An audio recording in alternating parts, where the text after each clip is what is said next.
Welcome to Anant sir की class. और अनंत sir की यह क्लास 8 के स्टूडेंट्स के लिए है। तो क्लास 8 के स्टूडेंट्स ध्यान दीजिए, your chapter is our resources. आपका चैप्टर क्या है? Our resources. तो शुरू करते हैं। रिसोर्सेज की मीनिंग क्या होती है? सबसे पहले तो ये देखेंगे, रिसोर्सेज मीन्स होता है संसाधन। रिसोर्सेज मीन्स संसाधन। What is the resources? तो resources those gifts of nature which can satisfy human needs। वो गिफ्ट्स, नेचर का वह गिफ्ट जो कि ह्यूमन के नीड्स को सेटिस्फाई करता है। किसके? ह्यूमन का जो नीड्स होता है ना, ह्यूमन की जो नीड्स है उसे सेटिस्फाई जो करते हैं। कौन? गिफ्ट्स ऑफ नेचर, भगवान के द्वारा पहले से ही बनाए गए हैं बहुत सारे वैसे गिफ्ट। जैसे कि आपका बर्थडे रहता है तो गिफ्ट मिलता है ना, तो जो गिफ्ट मिलता है उसे ही हम लोग क्या कहते हैं? उसे ही हम लोग क्या कहते हैं कि गिफ्ट मिला। तो भगवान के द्वारा दिया गया गिफ्ट है यह क्या है? भगवान के द्वारा दिया गया गिफ्ट है जो कि आपको सेटिस्फाई करेगा। वह गिफ्ट जो भगवान के द्वारा दिया गया है और ह्यूमन के नीड्स को सेटिस्फाई करता है, उसे ही हम लोग कहते हैं क्या? रिसोर्सेज। उसे क्या कहते हैं? रिसोर्सेज कहते हैं। रिसोर्सेज के पास एक वैल्यू होता है। रिसोर्सेज है वह वैल्यू। रिसोर्सेज के पास क्या है? वैल्यू है। रिसोर्सेज के पास क्या है? वैल्यू है।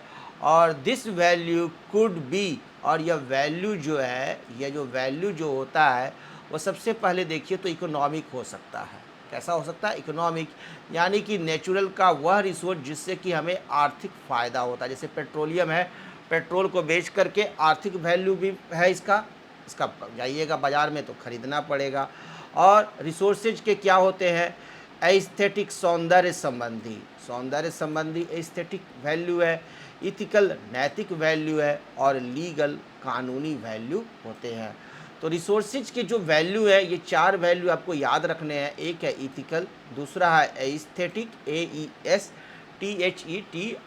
एस्थेटिक। थर्ड जो वैल्यू है वह है आपका इथिकल, और फोर्थ है आपका लीगल। ये 4 वैल्यू जो है आपके किसके हैं? रिसोर्सेज के, और आपको याद करने हैं। ठीक है ना? 4 वैल्यूज ऑफ रिसोर्सेज आर, चलिए बोलिएगा, first economic, second aesthetic, third ethical, and fourth legal.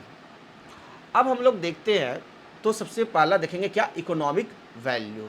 तो इकोनॉमिक वैल्यू क्या होता है? जब when it is used for personal and commercial purposes.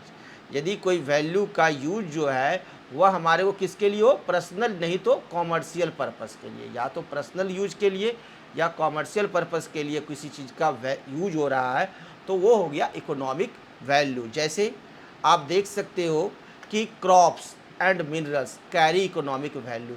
हमारे खेतों में जो अनाज उपजते हैं, क्रॉप्स है ना, हमारे खेत में जो अनाज उपज रहे हैं, क्रॉप्स या मिनरल्स जैसे कि कोल है, पेट्रोलियम है, इन सब का क्या है? इकोनॉमिक वैल्यू है। जैसे गोल्ड है, बाज़ार में जाओ खरीदने तो वो उसके लिए आपको पैसे देने पड़ेंगे, है ना, वो ऐसे आपको नहीं मिलेंगे। तो क्या हो गया? Economic value. नेचुरल रिसोर्स का इकोनॉमिक वैल्यू। नेचुरल रिसोर्स क्या है आपके? जैसे कोल हो गया, पेट्रोल हो गया, गोल्ड हो गया, सिल्वर हो गया, आयरन हो गया। ये सब क्या है? नेचुरल रिसोर्स है, भगवान के द्वारा दिए हुए गिफ्ट है जिसका कि ह्यूमन यूज करता है अपने विभिन्न कार्यों में। और इनका इकोनॉमिक वैल्यू भी है। बाज़ार में जाओगे खरीदने तो पैसे लगेंगे। अब कुछ सामान नेचुरल रिसोर्स ऐसे हैं जिसका इकोनॉमिक वैल्यू नहीं है। जैसे कि सड़क पर पड़ी हुई पत्थर, है ना, स्टोन, जो ऐसे ही स्टोन पड़ा हुआ है सड़क पर, उसे कौन खरीदेगा? तो उसका नो इकोनॉमिक वैल्यू। तो कुछ नेचुरल रिसोर्सेज हैं जिनके इकोनॉमिक वैल्यू हैं। अब आप देखिए तो एस्थेटिक वैल्यू। एस्थेटिक वैल्यू क्या होता है? तो sense of pleaser is a basic human instinct, स्वाभाविक प्रवृत्ति। सेंस ऑफ प्लीजर, हमें खुशी मिलती है, बहुत सारी चीज़ों से हमें खुशी मिलती है। क्या मिलती है? खुशी मिलती है। यह ह्यूमन का स्वभाव है ना, यह ह्यूमन का क्या है? स्वभाव है। So the things that give us pleasure are also resources. तो वैसे थिंग्स, वैसी सामग्री जो कि हमें प्लीजर देती है, क्या देती है? प्लीजर देती है। क्या देती है? तो प्लीजर देती है, खुशी देती है, उसे हम लोग कहते हैं क्या? नेचुरल रिसोर्सेज में एस्थेटिक वैल्यू। एस्थेटिक वैल्यू हो गया, एस्थेटिक वैल्यू क्या होता है? एस्थेटिक वैल्यू का मीनिंग हो गया कि हमें जिस चीज़ से खुशी मिलती हो, प्लीजर मिलती हो, उसे कहते हैं aesthetic value. Mountains, deserts and seas are resources because we enjoy their beauty. गर्मी का दिन है, चलो शिमला घूम के आते हैं, है ना, चलो पहाड़ पर चढ़ने चलते हैं। तो उससे क्या हमें मिलता है? माउंटेन्स पर चढ़ने से हमें एक प्लीजर मिलता है। क्या मिलता है? प्लीजर मिलता है। तो ये क्या हो गया? नेचुरल रिसोर्सेज का एस्थेटिक वैल्यू हो गया। जैसे डेजर्ट्स, कुछ लोग जाड़े के दिनों में डेजर्ट्स राजस्थान घूमने जाते हैं, रेगिस्तान। सीज, समुद्र जाते हैं, के तटों पर जाते हैं, और वहाँ उनको जाने पर क्या मिलती है? प्लीजर मिलती है। तो ये नेचुरल रिसोर्सेज का क्या हो गया? एस्थेटिक वैल्यू हुआ। क्लियर?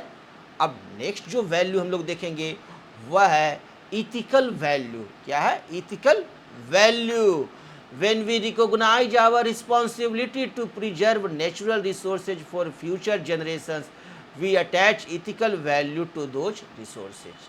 अब यहाँ पर जितने भी नेचुरल रिसोर्स हैं उनका क्या है कि सीमित मात्रा में, वो असीमित मात्रा में नहीं है। जैसे धरती से आप कोल निकालोगे तो कितना निकालोगे?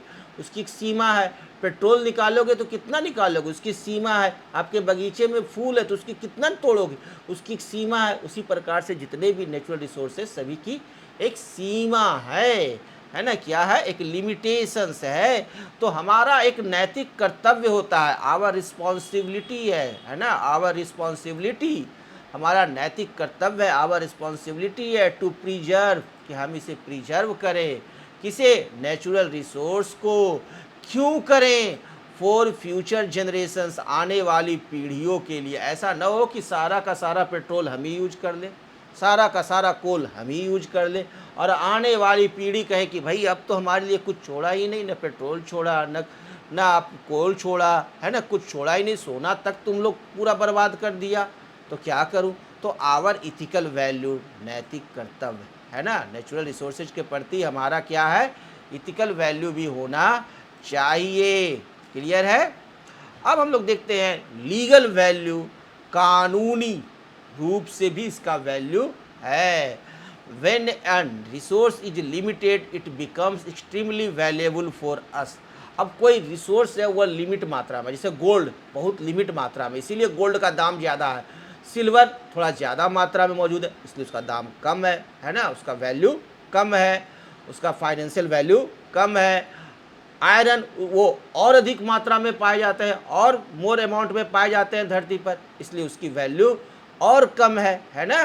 तो सभी जितने अधिकांश जो नेचुरल रिसोर्स है जिसका कि ह्यूमन अपने पर्सनल यूज के लिए यूज करता है, उसका एक लिमिटेशन है ना। As soon as we make a law to protect the resources, we attach legal value to them. और इसीलिए हम लोग क्या करते हैं कि एक लॉ बना देते हैं, एक कानून बना देते हैं कि आप इसे ज़्यादा दोहन नहीं कर सकते, आप इसका ज़्यादा उपयोग नहीं कर सकते, आप इसे ज़्यादा निकाल करके यूज नहीं कर सकते हो। जैसे कि फॉरेस्ट है, तो जंगल में क्या है? जानवर है, शेर है, लायन है। अब वो लायन को आप जा करके अपने यूज के लिए नहीं मार सकते हो, है ना। फॉरेस्ट की लकड़ियों को आप अपने मतलब से यूज नहीं कर सकते हो। उसके लिए हर चीज़ के लिए गवर्नमेंट ने एक लॉ बना दिया है। इसीलिए इसे हम लोग कहते हैं नेचुरल रिसोर्सेज का एक लीगल वैल्यू भी होता है। जैसे आपकी संपत्ति है उसका लीगल वैल्यू है, उसी तरह से नेचुरल रिसोर्स का लीगल वैल्यू है। जैसे आप अपनी संपत्ति को यूं ही बर्बाद करोगे, आपके पास ज़मीन है और उस ज़मीन को यूं ही बेचने लगोगे और बेच कर उड़ाओगे, तो आपके गार्जियन आपको मारेंगे कि नहीं, यह नियम है कि इसे रहने दो, आने वाली भी पीढ़ियाँ इसका उपयोग करेगी, है ना। तो उतना ही हटाओ, उतना ही का यूज करो जितना कि तुम्हें ज़रूरत है। ओके, अब देखते हैं हम लोग कि भाई क्लासिफिकेशन ऑफ रिसोर्सेज, रिसोर्सेज का क्लासिफिकेशन। तो रिसोर्सेज जो है उसे दो भाग में बांट दिया गया। फर्स्ट जो है वह हो गया नेचुरल रिसोर्स। एक रिसोर्स जो है वह भगवान के द्वारा दिया गया गिफ्ट, गॉड गिफ्ट, उसे कहते हैं नेचुरल रिसोर्सेज।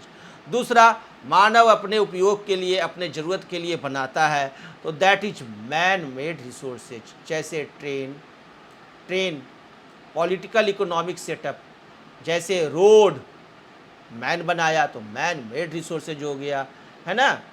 नेचुरल रिसोर्सेज को आप ओरिजिन के आधार पर बांट सकते हो। ओरिजिन के आधार पर नेचुरल रिसोर्स को जब हम बांटते हैं तो दो भाग में क्लासीफाई करते हैं, two types of natural resources according to the origin.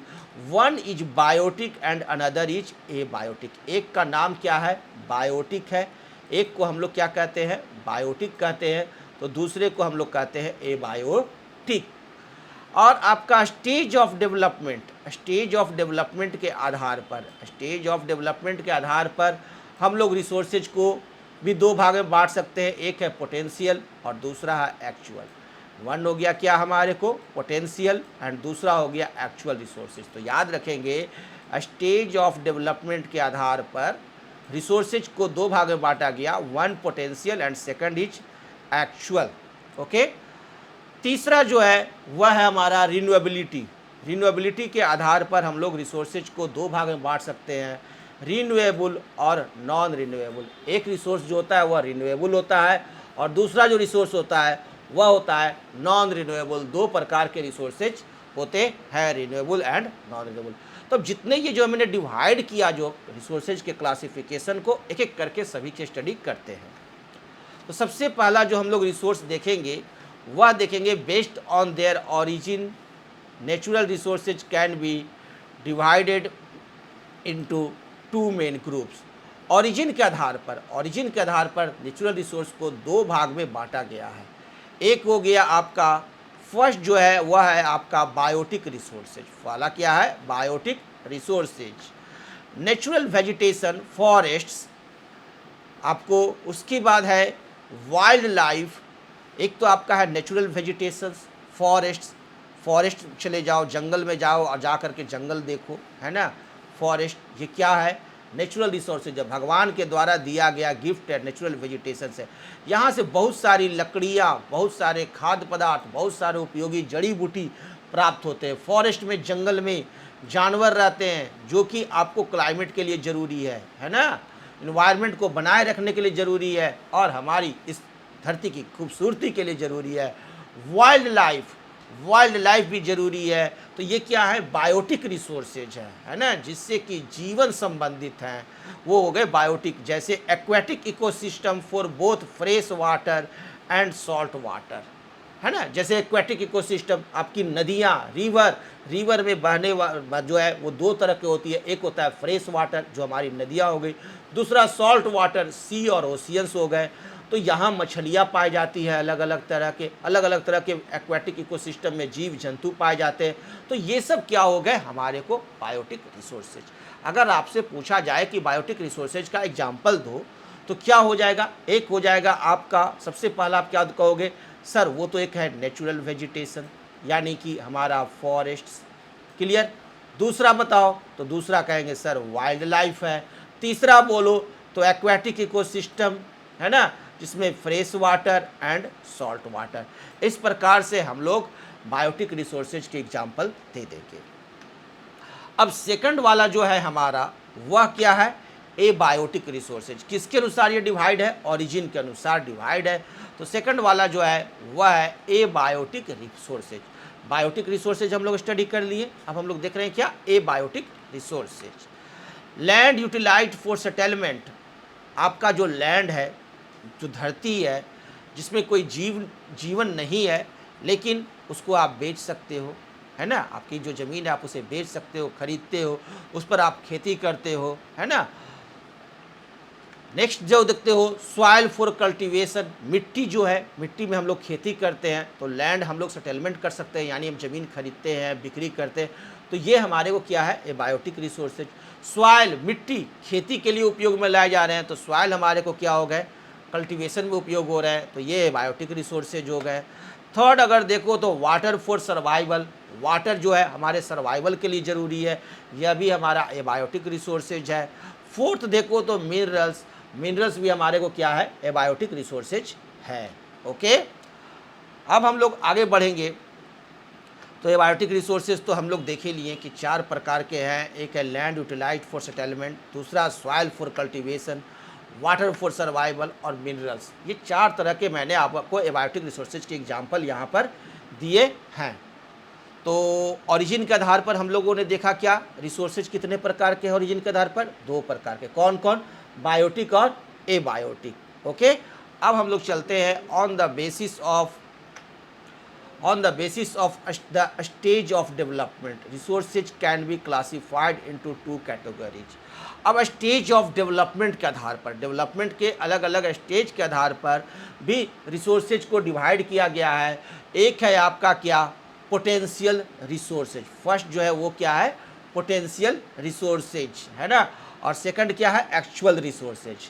तो पहले हम लोग स्टडी करेंगे किसका, पोटेंशियल रिसोर्सेज का। Potential resources are present around us but they are not utilized properly। हमारे आसपास बहुत सारी ऐसी रिसोर्सेज है जो कि नेचुरल रिसोर्स की तरह काम कर सकती है, लेकिन हमारी टेक्नोलॉजी अभी इतनी उन्नत नहीं हुई है कि हम लोग उसकी प्रॉपरली यूटिलाइज कर सके। तो वैसे रिसोर्स को पोटेंशियल रिसोर्सेज कहते हैं। याद रखेंगे, potential resources are present around us, हमारे चारों तरफ मौजूद हैं, बट लेकिन they are not utilized properly, वो प्रॉपरली यूटिलाइज्ड नहीं हो पा रहे हैं।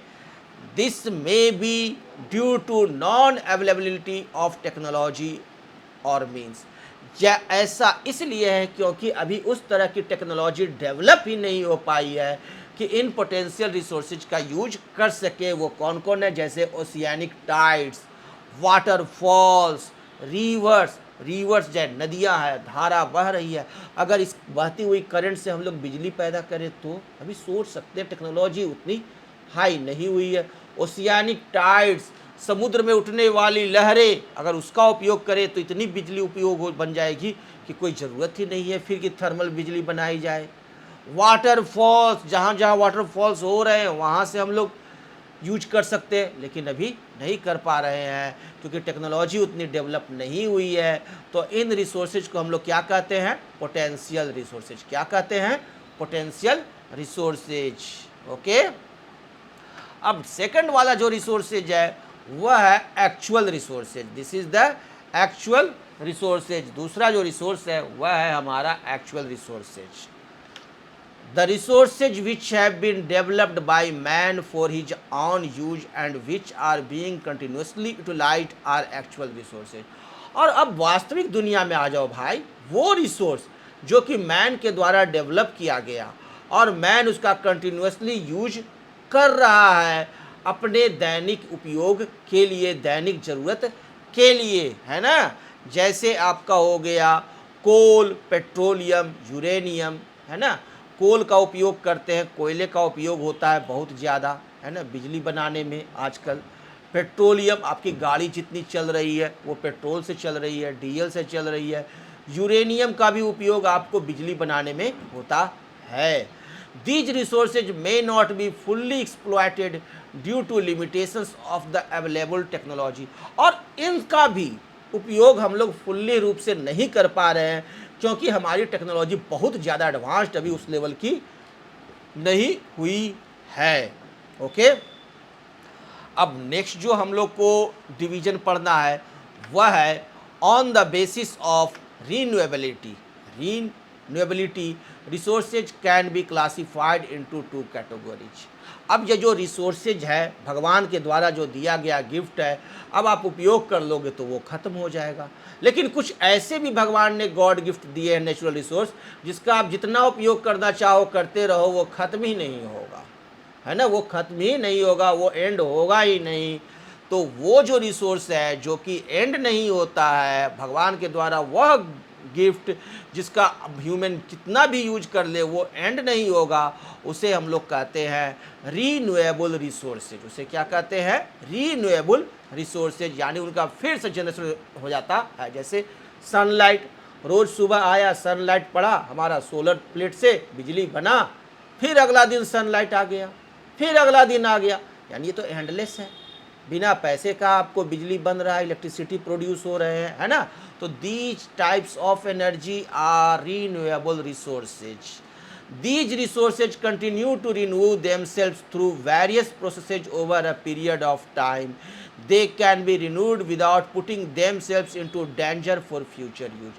और इनका इस तरह के रिन्यूएबल रिसोर्सेज जो होते हैं वो ऑटोमेटिक रिन्यू होते रहते हैं आपको एक लंबे पीरियड ऑफ टाइम के लिए, और they can be renewed without putting themselves into danger for future use.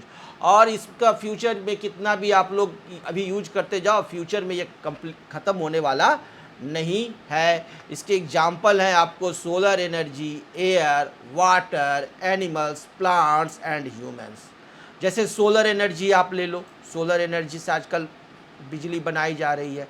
आप कितना भी उपयोग करो ख़त्म नहीं होगा, फ्यूचर के लिए रहेगा ही रही। एयर का आप उपयोग कर लो और पवन चक्की से बनाओ और वहाँ से बिजली बनाओ, कितना भी उपयोग करो। वाटर का भी आप उपयोग कर सकते हो एक एंडलेस टाइम तक।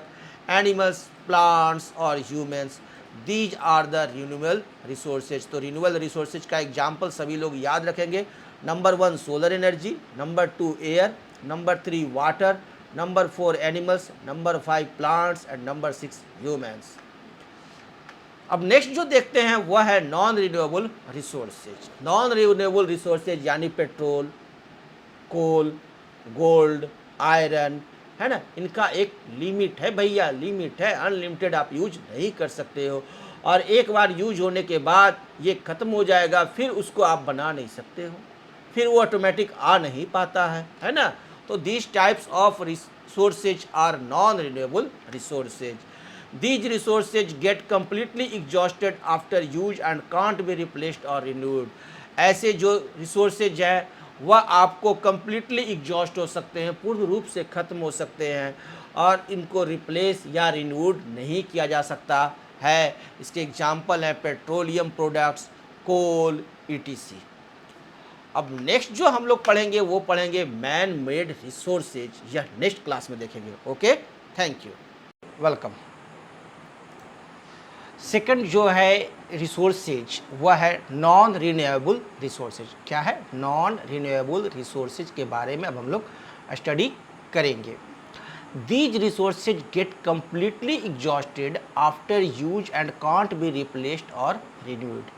यह ऐसा रिसोर्स है, कैसा रिसोर्स है? यह ऐसा रिसोर्सेज है यानी संसाधन है जो कि completely exhausted after use and can't be replaced और रिन्यूड। इसको एक बार आप यूज कर लोगे तो ये कम्प्लीटली ख़त्म हो जाता है। जैसे कि आप घर में पेट्रोल खरीद कर लाते हो, तो गाड़ी में पेट्रोल डालें, पेट्रोल ख़त्म तो ख़त्म, फिर जाओ पेट्रोल पंप से खरीदो, फिर डालो।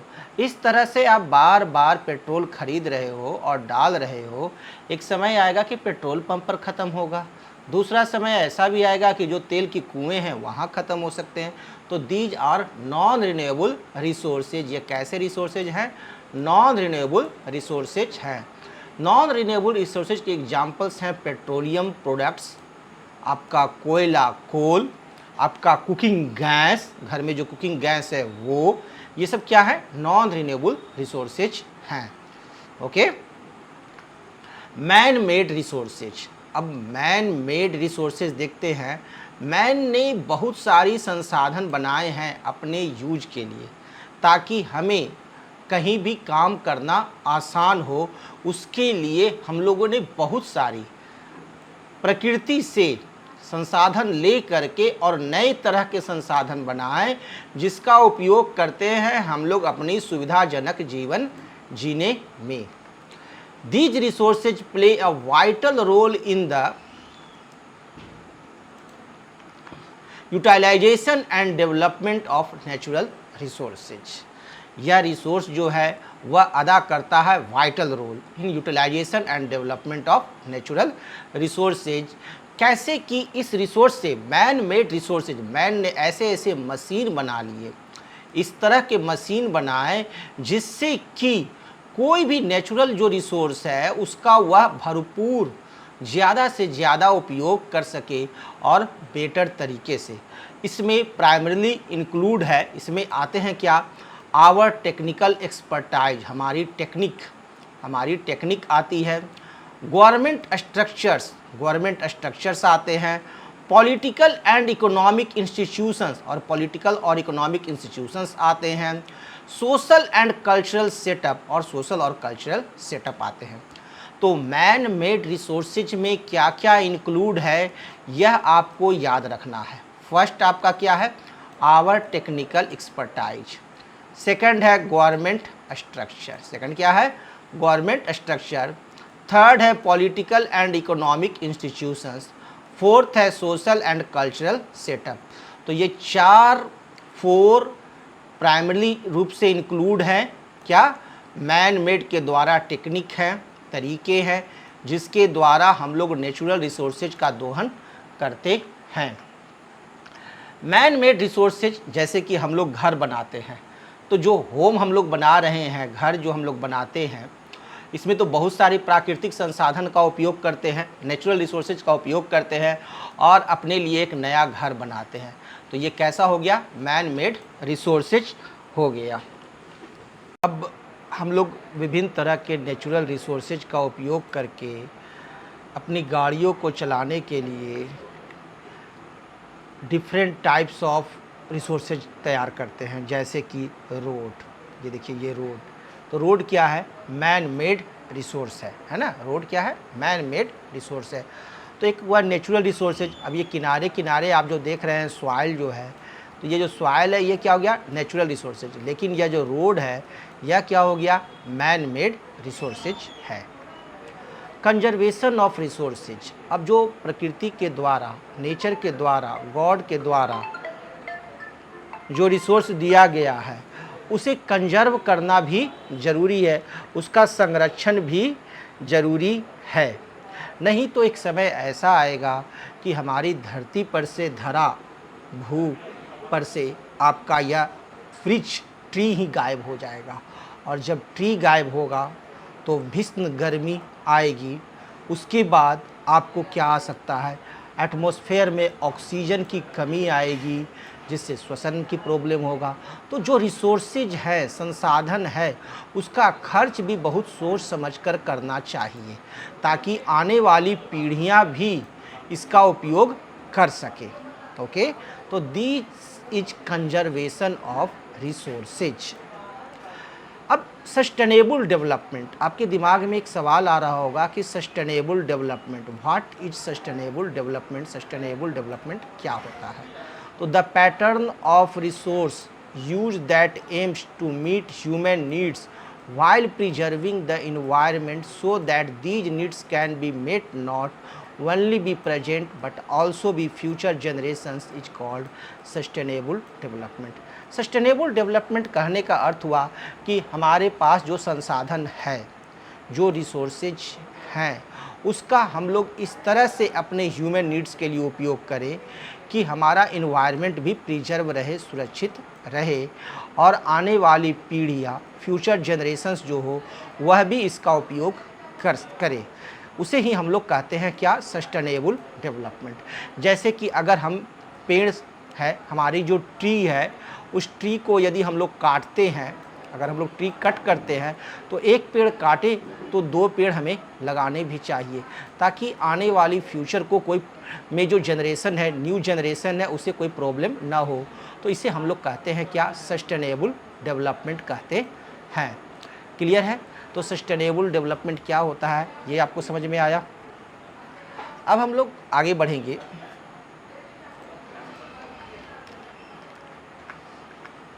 Sustainable development has following features. अब सस्टेनेबल डेवलपमेंट के हम लोग फीचर्स देखते हैं, तो निम्न फीचर्स हैं। पहला, it prevents wastage and excess consumption. जो हमारे घर से वेस्टेज निकलता है या हम लोग कंजम्पशन ज़्यादा करते हैं, उस कंजम्पशन को बिना मतलब का यूज नहीं करना चाहिए। जैसे कि वाटर वेस्टेज करना, यह गलत है। वाटर वेस्टेज से आप बचिए। पानी का उपयोग उतना ही कीजिए जितना की ज़रूरत हो। व्यर्थ में पानी को बहाना गलत है। तो it prevents wastage and excess consumption. Excess consumption से यह हमें बचाता है। कौन, सस्टेनेबल डेवलपमेंट। सस्टेनेबल डेवलपमेंट का यदि ज्ञान हो तो हम प्रिवेंट्स करते हैं वेस्टेज को और excess consumption. Of resources, resources का, किसका, तो रिसोर्सेज का। ओके। इट प्रिवेंट्स पॉल्यूशन, और पॉल्यूशन भी हमें इससे कम करते हैं।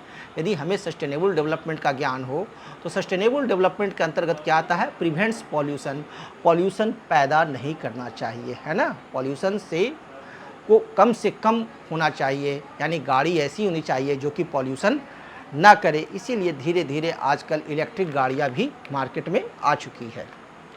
इट रिसाइकल्स रीयूजेबल रिसोर्सेज, और जिस रिसोर्स का बार बार उपयोग किया जा सकता है, दोबारा तिबारा उपयोग किया जा सकता है, उसे हमें रीयूजेबल करना चाहिए, यानी इट रिसाइकल्स रीयूजेबल्स। जैसे आपके यहाँ कबाड़ी वाला आता है ना, कागज़ खरीद के ले जाता है, लोहा खरीद के ले जाता है, और उससे पुनः विभिन्न तरह के हमारे यूज के लिए अलग अलग रिसोर्स बनते हैं। तो ये क्या हो गया, रिसाइकल हो गया रिसोर्सेज का। It preserves the biological diversity on earth, यह प्रिजर्व करता है बायोलॉजिकल डाइवर्सिटी ऑन अर्थ को। और it uses abundant alternative more rather than exploiting the scarce resources, और इसकी मदद से जो दुर्लभ संसाधन है उसे हम लोग लंबे समय तक यूज करते हैं और व्यर्थ में उपयोग नहीं करके उसका बचाव संरक्षण करते हैं। Name any 2 natural resources of the earth, ये क्वेश्चन है आपके सिलेबस का, आपके बुक्स का। इस क्वेश्चन का आंसर आपको याद रखना है। तो यहाँ पूछा जा रहा है name any 2 natural resources of अर्थ, अपने इस अर्थ पर कोई भी 2 नेचुरल रिसोर्स के बारे में आपको बताना है। तो हमारा जो नेचुरल रिसोर्स है वो कौन कौन सा है वो मुझे बताना है। तो फर्स्ट है 2 natural resources of earth are. आप इसे कैसे आंसर लिखेंगे वो ध्यान दीजिए। सबसे पहले क्वेश्चन का आंसर लिखने के पहले हम लोग आंसर लिखते हैं, उसका लिखेंगे 2 natural resources of earth are. Number 1 biotic resources, wildlife, forest, etc। पहला तो है आपका नेचुरल रिसोर्स में बायोटिक रिसोर्सेज आप लिख दीजिएगा, जिसके एग्जाम्पल है wildlife, forest, etc। Second है abiotic resources, soil, water, etc। तो आपके इस क्वेश्चंस का आंसर आप लिखेंगे क्या, एक बायोटिक रिसोर्सेज और दूसरा ए बायोटिक रिसोर्सेज। ये ध्यान देंगे, फर्स्ट हो गया आपका बायोटिक रिसोर्सेज लिखेंगे, सेकंड ए बायोटिक रिसोर्सेज आपका हो गया आंसर। ठीक है, एग्जाम में आए तो लिख देंगे 2 natural resources of earth are. Number 1 biotic resources, wildlife, forest, etc। Second abiotic resources, soil, water, etc। सभी स्टूडेंट्स इसे याद करेंगे, देख लीजिए और नोट कीजिए और इसे याद करेंगे, पूरी तरह से यह याद रहना चाहिए। ओके। क्वेश्चन 2 है नेम एनी 2 बायोटिक रिसोर्सेज। अब आपको कोई 2 बायोटिक रिसोर्सेज के बारे में लिखना है। 2 बायोटिक रिसोर्सेज के बारे में नहीं लिखना है, सिर्फ 2 बायोटिक रिसोर्स को लिखना है, उसके नाम लिखना है। तो answer 2 biotic resources of earth are wildlife and aquatic ecosystem. बड़ा सिंपल है, बहुत छोटा आंसर है। 2 biotic resources of earth are wildlife and aquatic ecosystem. Question 3 which are the 2 resources that can be regenerated. तो answer है the 2 resources that can be regenerated are, वह 2 resource जो कि फिर से रीजनरेट किया जा सकता है वो है सोलर एनर्जी, एक तो आपका सोलर एनर्जी और दूसरा है वाटर। बहुत simple, which are the 2 resources that can be regenerated. तो आंसर कैसे लिखेंगे, पहले लिखेंगे द 2 रिसोर्सेज। देखिए कैसे लिखते हैं आंसर, जो ध्यान दीजिए, इस क्वेश्चन से ही हम लोग उठा लिए क्या, the 2 resources that can be regenerated. इतना तो हम क्वेश्चन से ही लिख दिए, तो एक लाइन लिख दिए तो गुरुजी नंबर हमें अच्छा देंगे। क्लियर। और उसके बाद लिखे आर, क्यों, क्योंकि 2 रिसोर्स है। और उसके बाद दोनों रिसोर्सेज लिख दिए, number 1 solar energy and number 2 water. Clear है। Name any 2 renewable resources. कैसे आंसर लिखेंगे, तो देखिए answer the 2 renewable resources are. देखिए कैसे शुरुआत किए, हमारे को क्वेश्चन में है नेम एनी 2 रिन्यूएबल रिसोर्सेज, तो हम लोग क्या किए, हम लोग यहीं से उठा लिए क्या, 2 रिन्यूएबल रिसोर्सेज, इसे हम उठा लिए और इसके पहले लिख दिए the 2 non renewable resources are. हमें नॉन रिन्यूएबल रिसोर्सेज लिखना है तो हमें लिखा the two non renewable resources are, सबसे पहले यह एक लाइन लिखा और उसके बाद आसानी से अब हम लोग लिख सकते हैं। नंबर 1 कोल, एक तो हो गया कोल और दूसरा है पेट्रोलियम। सो सिंपल, छोटा सा आंसर है, याद रखेंगे। Coal and petroleum are non renewable resources. What are the features of sustainable development? Sustainable development के फीचर्स लिखने हैं। तो answer, features of sustainable development are, it prevents pollution, यह पॉल्यूशन से बचाता है। Number 2, it recycles reusable resources, और reusable हम लोग रिसोर्स का करते हैं। Okay, it prevents wastage and excess consumption of resources, याद रखेंगे, it prevents wastage and excess consumption of resources. Next question है, what is the meaning of ethical value of a resource? Ethical value of a resource का meaning क्या है, मैंने पढ़ाया है।